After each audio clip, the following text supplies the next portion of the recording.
boas notícias para você. Aqui é o seu irmão em Cristo, Hubert Angel. Saúdo você em nome de Jesus, nosso Senhor e Salvador. Venho até você com toda a humildade e amor para compartilhar o que o anjo do Senhor me mostrou sobre eventos que estão prestes a acontecer e que sobrevirão à igreja se não houver um arrependimento verdadeiro. No dia 28 de abril, uma visão foi transmitida ao meu espírito, carregada de agentes e dos elementos necessários para que fosse entregue. É por isso que estou neste lugar compartilhando com você o que o Senhor me disse. Oro para que todo apóstolo, profeta, evangelista, mestre, pastor, ministros leigos e todas as pessoas que se preocupam com a vinda do Senhor Jesus Cristo sintam os ecos trêmulos do coração de Deus. Isso não foi um sussurro suave, mas um clamor estrondoso vindo dos céus. Um clamor que atingiu profundamente a minha alma. Eu entendo isso porque sou um profeta.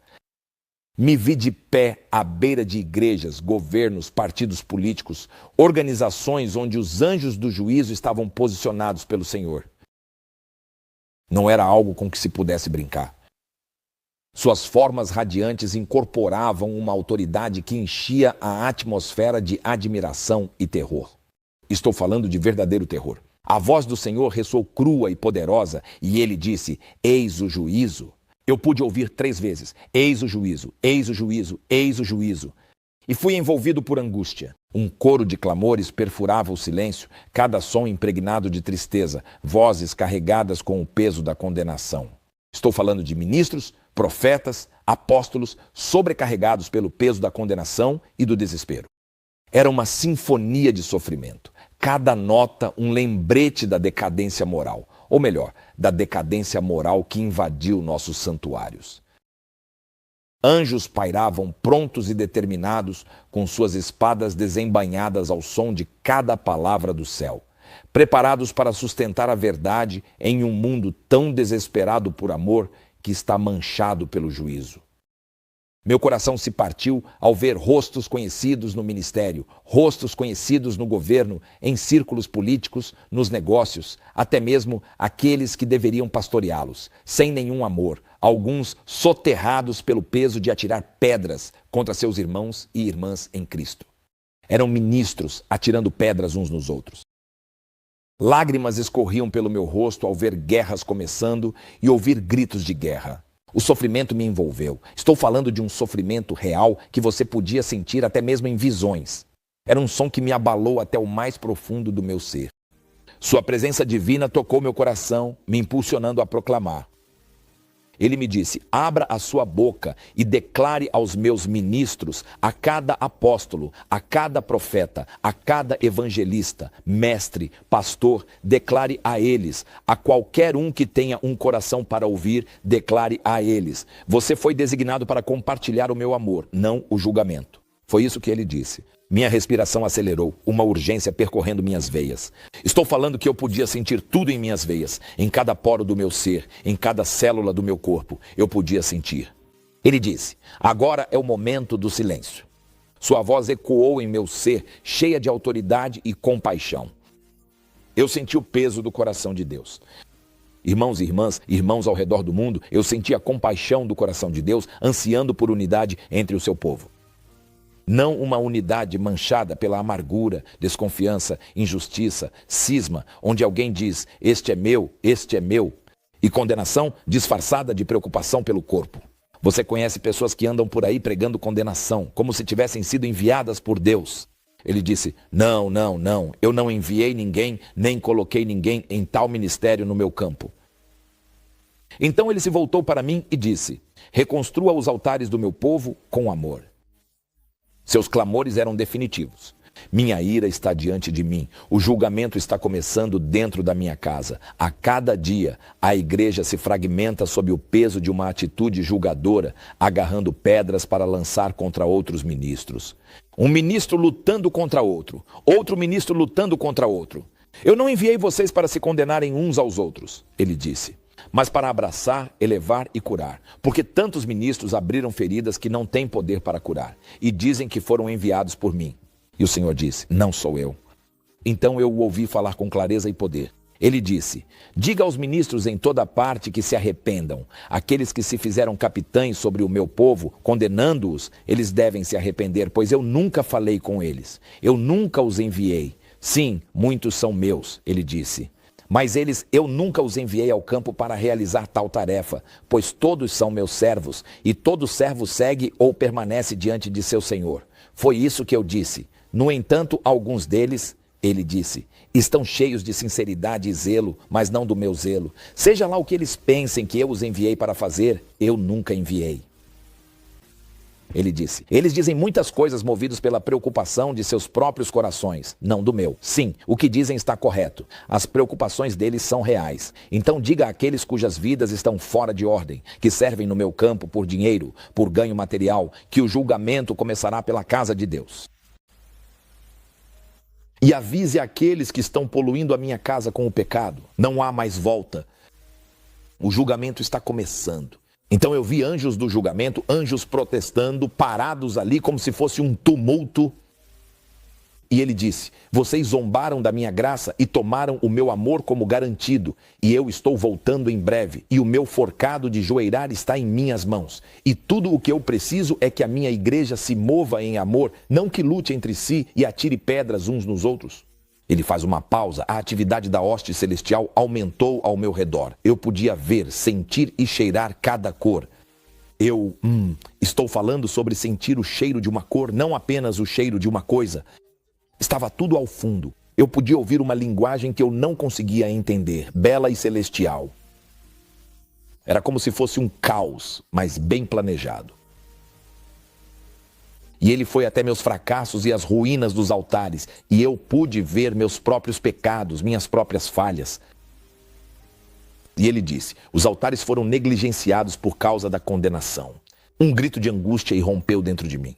Perdoe-os, ele disse. Perdoe as pessoas. Sua voz me chamou, cheia de uma tristeza que me fez cair de joelhos. Aqueles que se opuseram a você, que julgaram o seu espírito, precisam do seu perdão. Eu não conseguia entender isso porque eu estava sofrendo. Pois anseio por curar as feridas do meu povo, disse ele. E ele disse, a tensão dentro de vocês, que está começando a se desfazer agora, está revelando uma profunda percepção de quão errados vocês estavam. Ele diz, você também precisa perdoar. Como isso é possível, Senhor? Eu tive que perguntar. A dor na minha voz refletia as minhas próprias lutas. O tempo do meu retorno está próximo, ele respondeu. Era como se ele estivesse ignorando o que eu havia perguntado a ele. Ele respondeu com uma sinceridade grave. Reconstrua os altares. Aqueles que se opõem aos meus profetas estão manchados pelo orgulho, inveja, condenação. Não deixe que os irados te derrubem. Não permita que eles te contaminem. Meu chamado para compaixão e amor deve entrelaçar cada canto da minha igreja, pois ela é um reflexo do meu coração. Foi isso que ele disse. Ele disse, é um reflexo do meu coração. Então, quando você vê essas coisas acontecendo e visões vindo assim como profeta, e você está sendo instruído, arrependa-se dos seus próprios pecados e depois diga isso ao povo, é um chamado claro. E a cada palavra eu podia sentir a tristeza do Senhor. Sua mão consoladora repousou sobre meu ombro, oferecendo força em meio ao caos. E ele disse o seguinte, você permitiu que os ataques daqueles que eu nunca enviei te influenciassem. Isso era real, era verdade.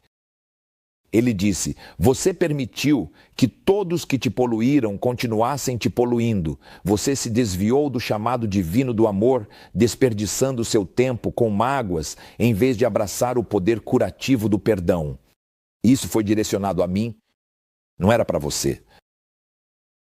Então ele disse, não abandone seu propósito pelas sombras passageiras do conflito, porque eu nunca enviei as pessoas que se levantaram para te atacar. Elas fizeram isso atrás de púlpitos para os quais eu as enviei para outra coisa. Eu lhes dei uma missão. Então seus olhos se encheram de lágrimas, lágrimas de amor divino e compaixão rendida.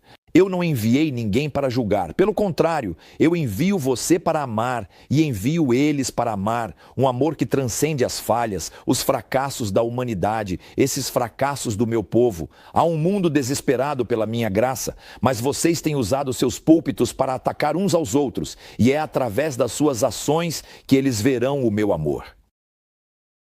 E com esse entendimento, senti um profundo senso de propósito crescendo dentro de mim, assim como você deve sentir enquanto estou falando com você agora e transmitindo o que o anjo do Senhor me mostrou e o que o Senhor me mostrou naquela visão no dia 20 de abril. O chamado à ação era ser um agente para restaurar a sacralidade do profético, do apostólico, do evangelístico, dos ministros, pastores e mestres, para reconstruir seus altares marcados pela divisão e principalmente pela condenação, e para incorporar o amor que precisa desesperadamente brilhar nos cantos escuros dos nossos corações. Lembro-me dele dizendo: como meus filhos, ouçam isso, ouçam isso. Como meus filhos, vocês não são meramente vasos disseminando minha mensagem ou meu amor, vocês são reflexos do meu coração. Isso foi poderoso. Vocês são os reflexos do meu coração e as pessoas me verão através de vocês. O mundo me vê através de vocês, ele disse.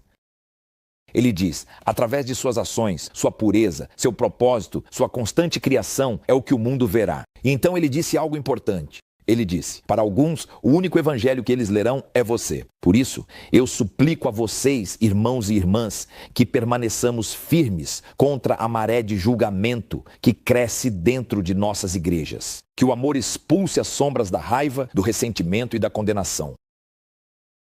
Nós devemos, ouçam-me bem, nós devemos atender a esse chamado para perdoar uns aos outros, para curar as feridas em nossos corações e permitir, por assim dizer, que o amor de Deus flua através de nós como um rio de cura. Devemos permitir que isso aconteça, não ficar atrás dos púlpitos para os quais Ele nos enviou para realmente ministrar Sua palavra, Jesus crucificado e somente Ele crucificado e ressuscitado, e atacar uns aos outros. Não devemos fazer isso.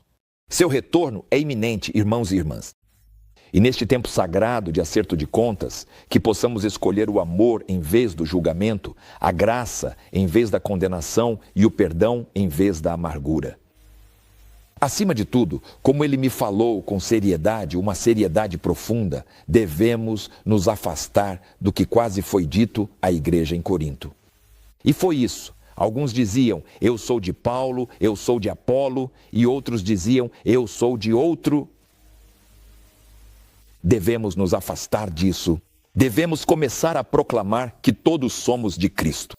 Não é aquela ideia de se eu sou o seu homem de Deus, se ele é o seu homem de Deus, se ela é a sua mulher de Deus, você fica do lado dele, não importa o que ele diga, mesmo que seja contra a Bíblia, contra o Senhor que servimos. Devemos eliminar o cisma e as facções. É muito, muito importante que não façamos ministros atacarem outros ministros. Ele falou essas palavras e eu mesmo estava me arrependendo. Então essa mensagem não é só para você se arrepender, é para mim também. Ele disse, há uma horda de autoproclamados chefes de ministros que eu enviei, que prosperaram por um tempo atacando os servos do Evangelho. E ele disse, você se tornou um deles quando se voltou contra eles e isso não me impressionou. Ele via como se eu estivesse cometendo o mesmo pecado que eles cometiam quando fui corrigi-los. Ele também trouxe uma palavra forte para aqueles vasos que deixaram o pecado se tornar algo comum, para que se arrependam e deixem o pecado de lado e para que vejam as mudanças que ele precisa que sejam feitas com efeito imediato. Ele quer profetas limpos, corações puros e que seus ministros estejam cheios de propósito, pois só Ele tem propósitos onde nós, como humanos, temos planos. Então nós temos planos, Ele tem propósitos. Foi difícil de aceitar, porque essa não era uma visão só para você, era também uma visão para mim. Deixe-me ser claro. Nesta hora em que estamos, que nossos corações tremam em humildade aos pés do nosso Criador, sabendo que Ele deseja uma igreja unida, um corpo que reflita seu amor incomparável. Não lutando uns contra os outros, não rotulando uns aos outros. Esse não é de Cristo, esse não é um verdadeiro homem de Deus, esse é falso, esse não é real. Não foi isso que ele fez. Ele não morreu por isso. Que orações se elevem de cada profeta, entrelaçadas com um clamor por cura, restauração dentro do nosso mundo quebrado. Que possamos avançar de mãos dadas como ministros do Evangelho. Como cristãos, como amantes de Cristo, exercer o nosso perdão é a ferramenta para remodelar nossas comunidades, nossas igrejas, nossos governos, nossos espaços políticos e reconstruir os altares do amor, além de iluminar sua verdade em um mundo tão desesperadamente carente de esperança. É muito, muito importante que ajustemos nossas mentes a esse nível, onde não há brigas, nem interferências demoníacas, nem cismas. Ninguém diz, dizendo que pertence a isso. Ninguém dizendo, eu pertenço a Paulo, eu pertenço a Apolo, eu pertenço a Hubert Angel, eu pertenço a este apóstolo, eu pertenço a este profeta, eu pertenço a esta pessoa, eu pertenço a este arcebispo. Mas todos nós pertencemos a Cristo. Que ninguém, especialmente os jovens ministros, ouça isso. Que ninguém condene a sua juventude. Você está começando. Você tem uma voz e tem um lar para onde voltar. Cristo te ama. Volte ao seu primeiro amor. E para aqueles que estão condenando pessoas, profetas, apóstolos, mestres, evangelistas e pastores, deixe-me ser o primeiro a dizer: eu amo vocês e eu perdoo vocês. Esta é uma mensagem de Deus e eu oro para que fiquemos ombro a ombro e vejamos onde está o inimigo. O inimigo entrou na igreja e está se banqueteando. E quando o inimigo faz isso, ele sabe que não somos um só. Devemos lutar contra o inimigo, não uns contra os outros. Amo todos vocês e até a próxima. A Good News World com Hubert Angel, provocando uma reação e sempre valendo a pena ouvir.